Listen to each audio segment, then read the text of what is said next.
Democratic Representative Stacey Plaskett of the U.S. Virgin Islands. Let's talk about midterm elections coming up.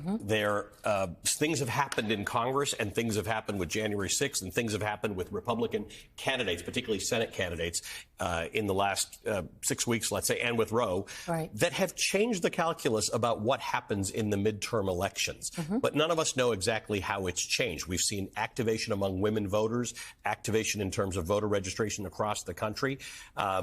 Tell me what you're thinking about all the things that have happened in the last 3 months that we didn't expect to happen. Sure. I mean, what happened in Kansas with that special vote on abortion, the special election in New York, where we thought it would potentially have been a Republican, is now a Democrat, as well as Alaska having a Democratic member of Congress in the special election with the passing away of Don Young. So I think those are indicators. I don't necessarily look at polls because we've seen the polls are not necessarily clear.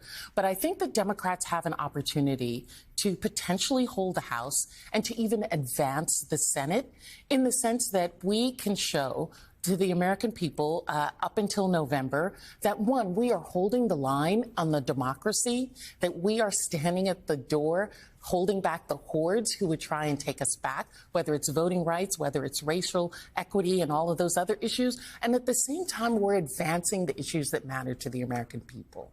And we've really got to hone in that message in terms of bringing down the cost of insulin, bringing new jobs on the market, clean energy, student loan debt relief, all of the things that Americans in their daily lives care about, but also what we believe and President Biden has said is important is the democracy itself. So I think those are the two messages.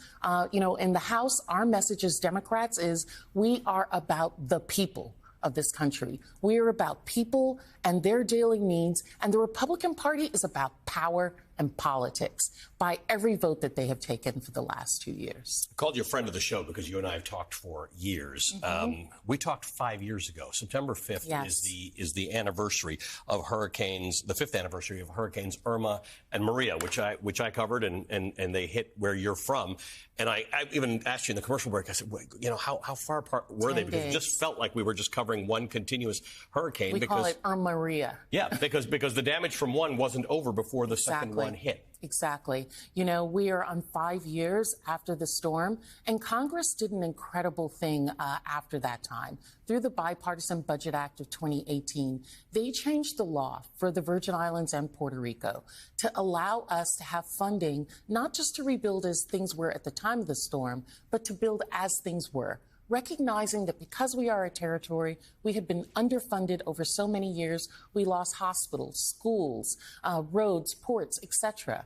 And then, unfortunately, because we were in a Trump administration, many of that funding had been held up. Right. And so now we're trying to get that money on the ground to rebuild and to create opportunities. But I think what it was demonstrated to members of Congress and others more than anything was the resilience of the people. In Puerto Rico and my home of the Virgin Islands, where people were without power for 4-6 months and yet went on with their lives, supported one another, did what was necessary. I think that's the American pride and the pride of community that Americans throughout the country have. We're dealing with capacity issues. We're small, we're isolated to be able to rebuild.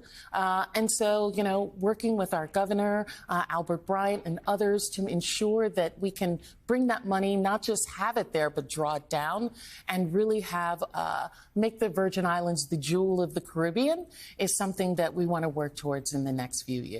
All right, it'll happen. Yeah. Nice to see you. Thank you for being here. Thank you so much. Thanks. Stacey Plaskett is the Democratic representative for the United States.